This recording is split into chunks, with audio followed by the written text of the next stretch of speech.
Ladies and gentlemen, good morning, good evening, wherever you are in the world. Welcome to episode 21 of Monorail Memoirs. I thank you all for sticking with us during these turbulent times. Nothing's happened, we're just existing as normal.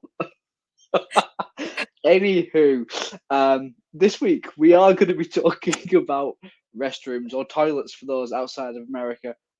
Why are we doing this? It's not a fetish, I promise. It's more to do with the fact that Disney actually themed their toilets, and there's different scales of theming, and I can't believe we actually have enough content to make an entire podcast episode of this, but we do. Before we delve into these toilets, Lauren, how are you?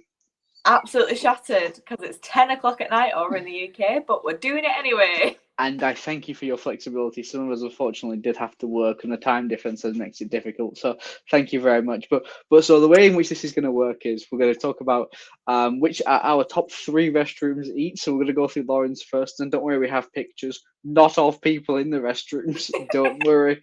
And then we'll go through my 3, and we're not going to compare notes because a lot of this is personal preference. But the idea is give you, the viewer, a good solid idea. If you need to go for a restroom and you've got the option to pick, these are the ones you pick. So with that in mind, then Lauren, we're going to start first. Where are we going first for your number 1 restroom?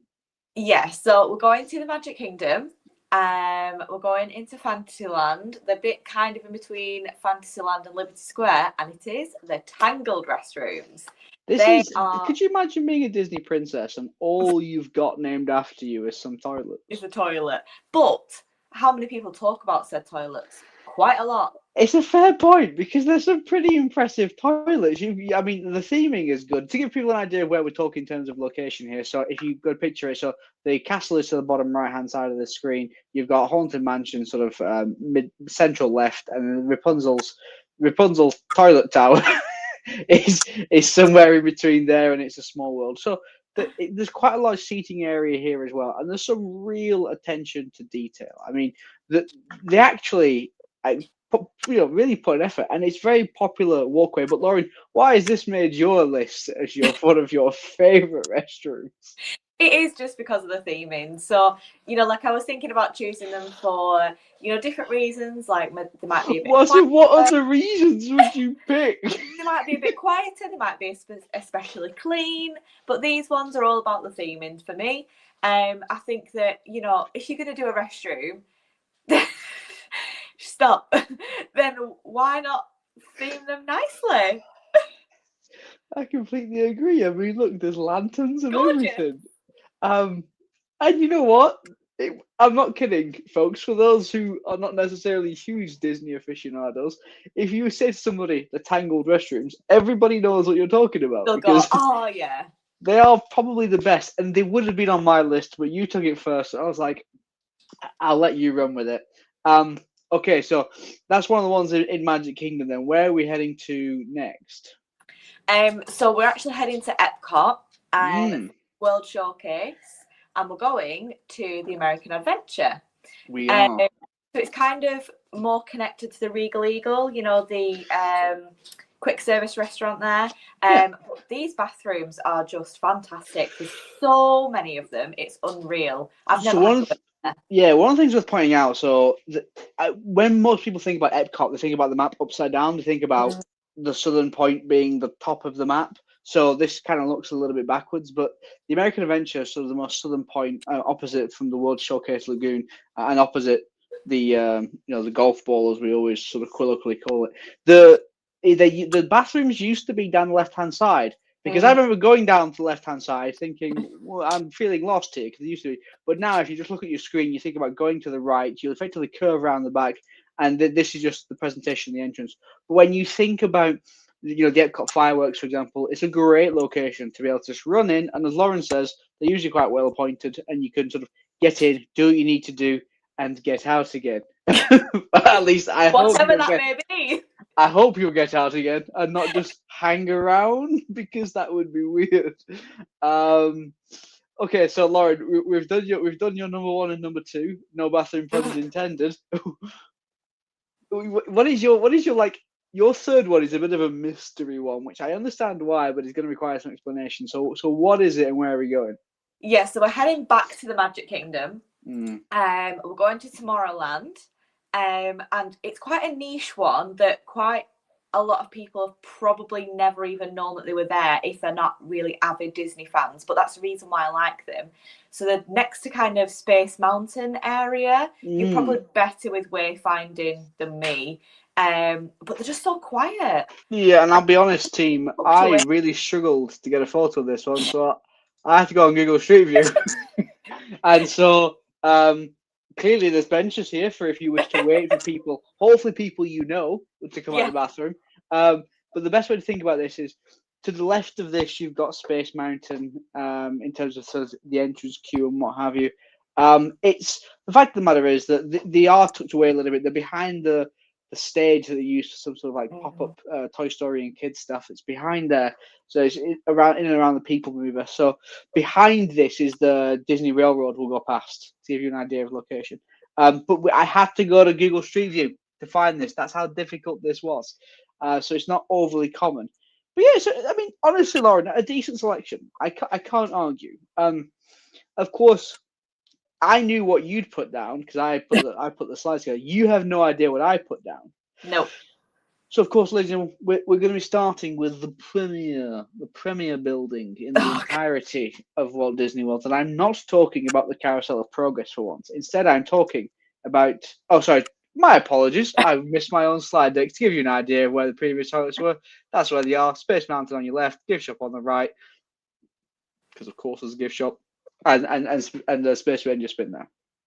So, as I was saying, building extraordinaire, the Grand Floridian Resort and Spa. Now, the Grand Floridian Resort and Spa is going through a bit of a renovation from its lobby at the minute. Now, the best way to think about these restrooms, you are talking tiled floor, tiled, tiled everything really.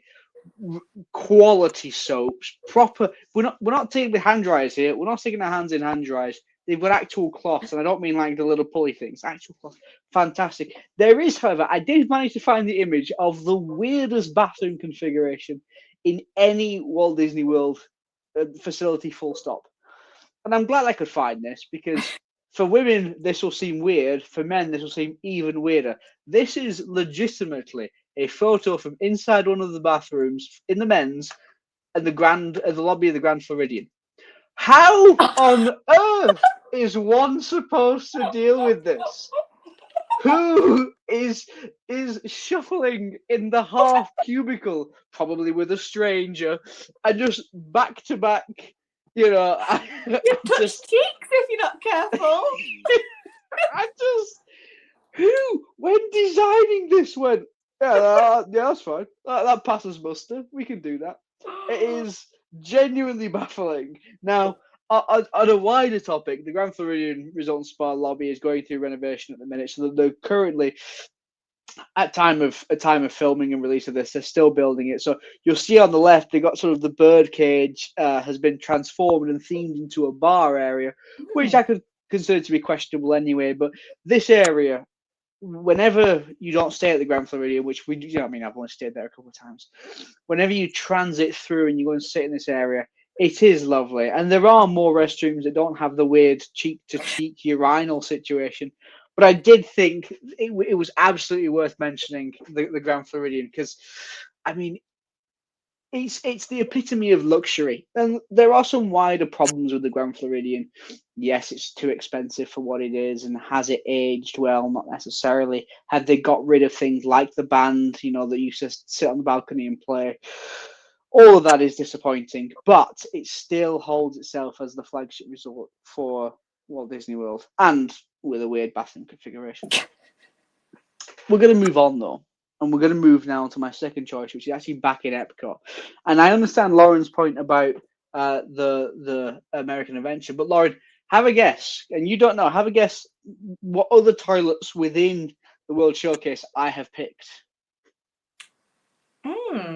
Is it Canada? Negative. Rule Britannia. Britannia rules the waves.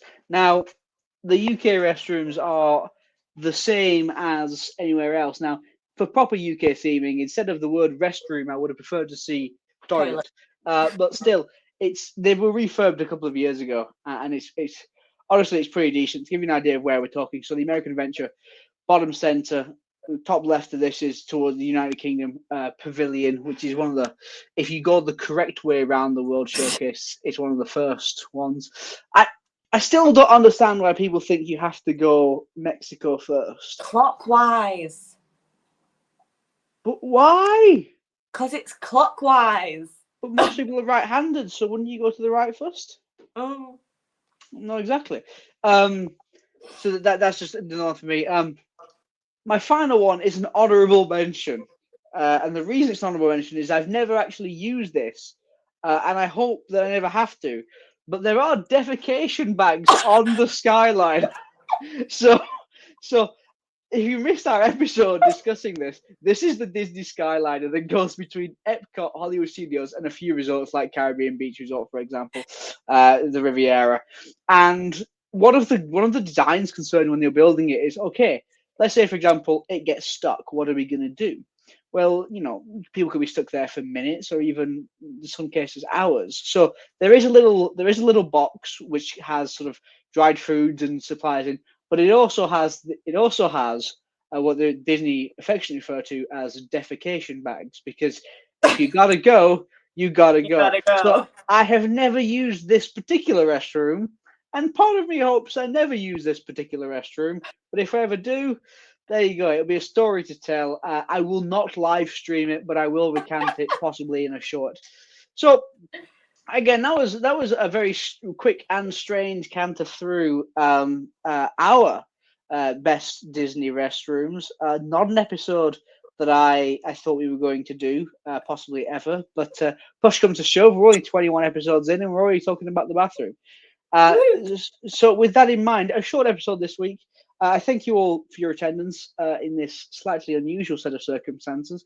But if anyone happens to be a plumber or any sort of building engineer to work out why Grand Floridian put 2 urinals cheek to cheek, I'd love to know. But other than that, thank you very much for watching. I hope to see you all again next week. And as always, please stand clear of the doors. Bye, everybody. Bye.